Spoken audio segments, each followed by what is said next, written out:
Oh man, this song gives me goosebumps every time I hear it because it means it's time for some NFC football. Your Atlanta Falcons, I think the best team in the NFC this upcoming season. We'll talk about that in a minute. But in this blog posting, we're going to talk about the NFC and we're going to make predictions for the 2013-2014 NFL regular season. We're going to talk first about the NFC North. Then we'll move to the South, the East, and the West, just like we did in the AFC blog posting. Stay tuned.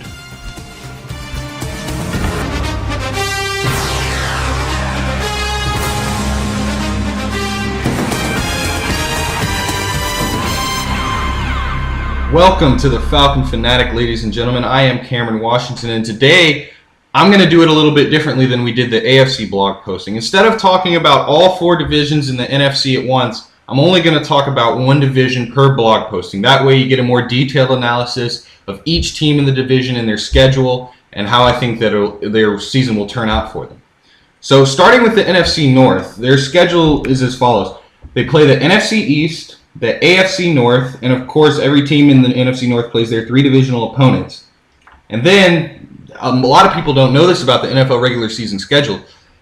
After you play your two divisions in opposite conferences and your three divisional opponents, the next two remaining games are, they're calculated by whoever finished in the remaining divisions in your conference in the same place as you. So, for example, if the Falcons finished in first and the 49ers finished first in their division, the Falcons and 49ers would be playing the next year, if that makes sense to anyone.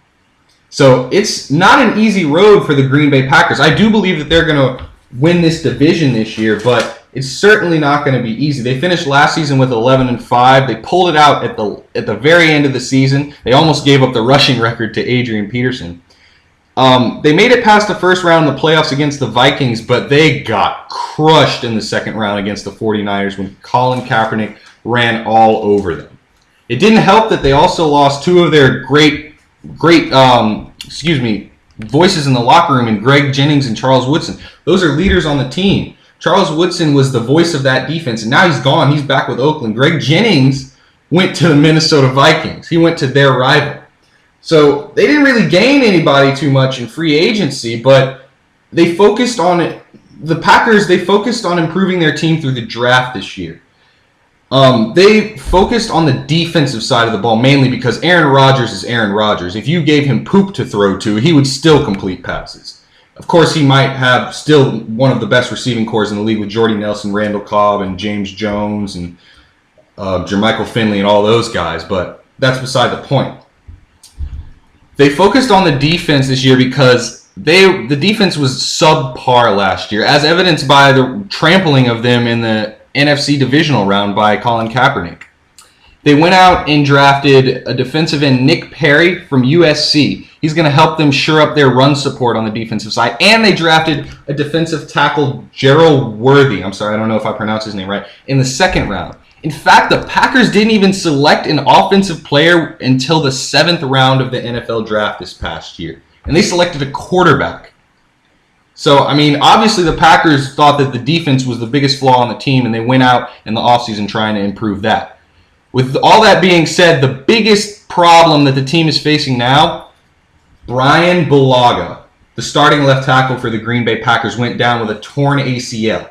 Aaron Rodgers is perennially the most sacked quarterback in the NFL. It always happens. I don't know how he continues to put up all these ridiculous numbers when he's always under pressure like this, but certainly losing Brian Bulaga is not going to help. So the big question is, with the starting tackle Bulaga gone, how will the Pack protect A-Rod? And I see that as a problem in division with Jared Allen.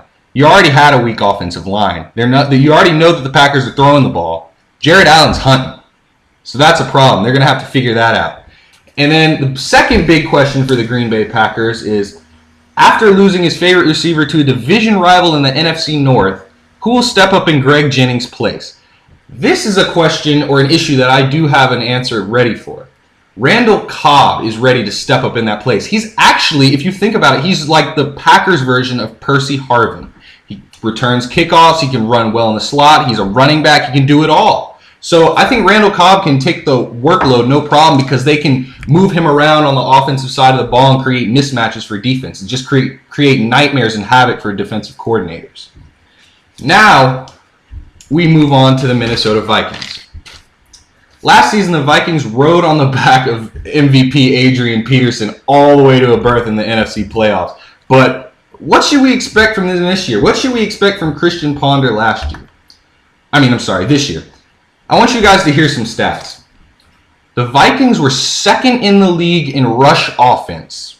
Okay? Keep that in mind. But they were 31st in the league in passing offense. Christian Ponder has the best running back in the league, and you mean to tell me that he can't do any better than 31st in the league as a passer?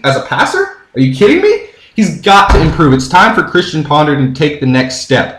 The Vikings had 3 first-round picks. They lost Percy Harvins. They gained Greg Jennings. They drafted Cordell Patterson. And they drafted a stud cornerback. His name fleets my mind right now. But they drafted a stud cornerback out of FSU. Sorry, I can't remember his name right now. But anyways, the Vikings are definitely going to push for that second place in the division against the Packers. I don't think that the Chicago Bears or the Detroit Lions... the Chicago Bears, I don't think that they're going to be much of a threat. It's going to be between the Lions and the Vikings to challenge the Packers for the crown in the NFC North. And now we move on to the Lions. I think they're going to finish third this year simply because I believe that Christian Ponder is finally going to take that next step. He doesn't even have to play great as a quarterback. Christian Ponder just needs to play well enough. He just needs to manage the game. He has the greatest running back in the league, obviously one of the top 3 backs of all time in this league, in my opinion. Come at me if you want to. I'll defend him. I think he's one of the top 3 running backs in the league, and Adrian Peterson of all time. So, you don't even need to be in the top 10 in the passing offense. All you need to do is be in like the top 15, 16, 17. Get in those teen areas. Just make it so that the defenses don't know what's coming next. Because Adrian Peterson was dominating defenses even when they knew that he was going to run the ball. Imagine if defenses didn't know what was coming at them. So I think the Vikings can definitely push. They have the best chance of pushing the Packers out of their place this year. Let's look back at the schedule. These teams play the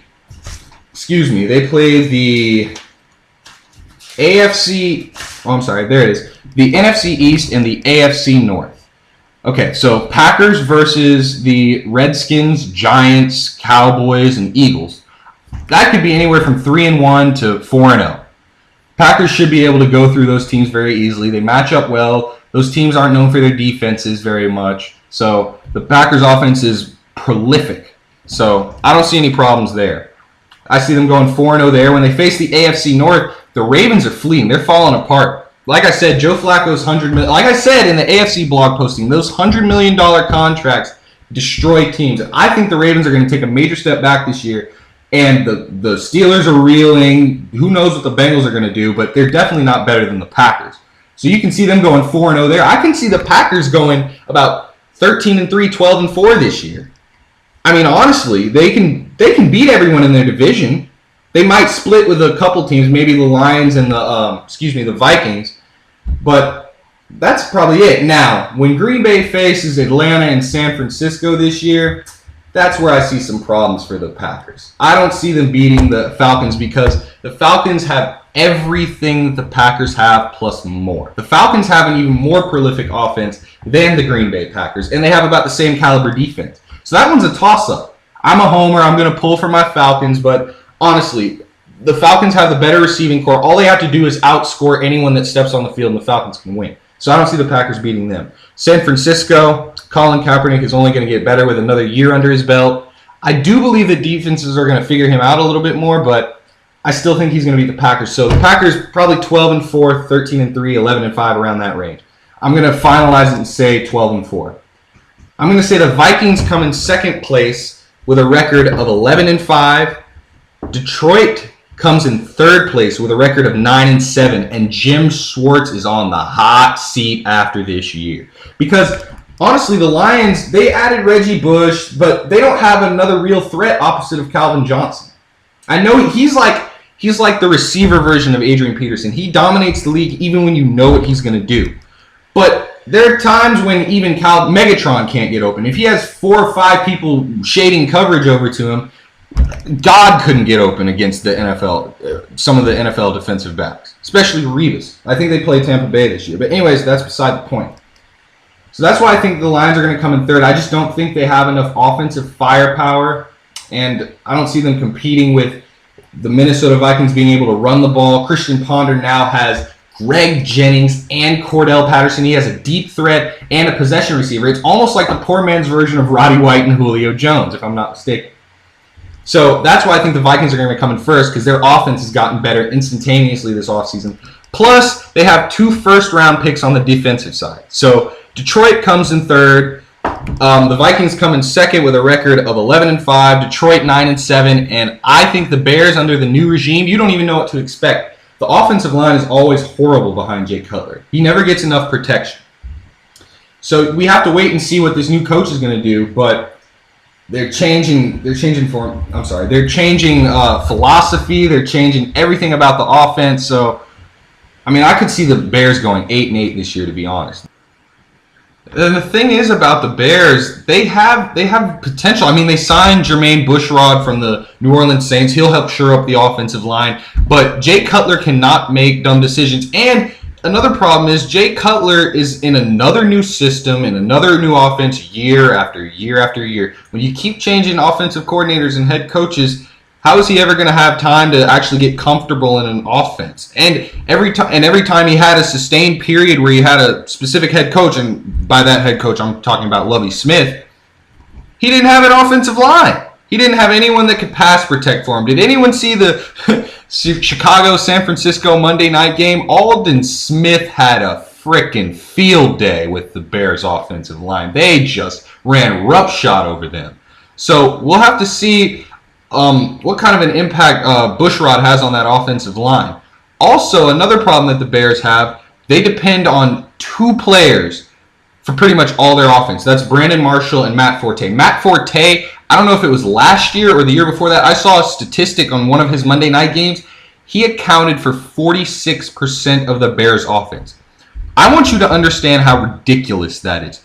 46%. Half of the entire Bears' offense, out of all 5 players that you can have running routes at once, he accounted for half of it. The other 4 receivers or running backs that were out on the field with him, they all together didn't even account for as much as Matt Forte did. So they're going to have to find another option. They added Brandon Marshall last year, but Jay Cutler is kind of stuck with him. That Alshon Jeffrey needs to come along. They need to bring him along. That Roddy White brought Julio Jones along. It's time for Brandon to bring Alshon Jeffrey along. Because Jay Cutler needs to find someone else that can take the double teams off of Brandon Marshall out there. With that said, unless the Bears fix all these problems, and I don't see that happening because they're getting a whole bunch of new philosophy and coordination installed in their offense, I just see them going 8-8. Anyways, thank you for listening to this posting on the Falcon Fanatic. And in the next one, we'll be talking about the NFC South. So stay tuned here on the Falcon Fanatic.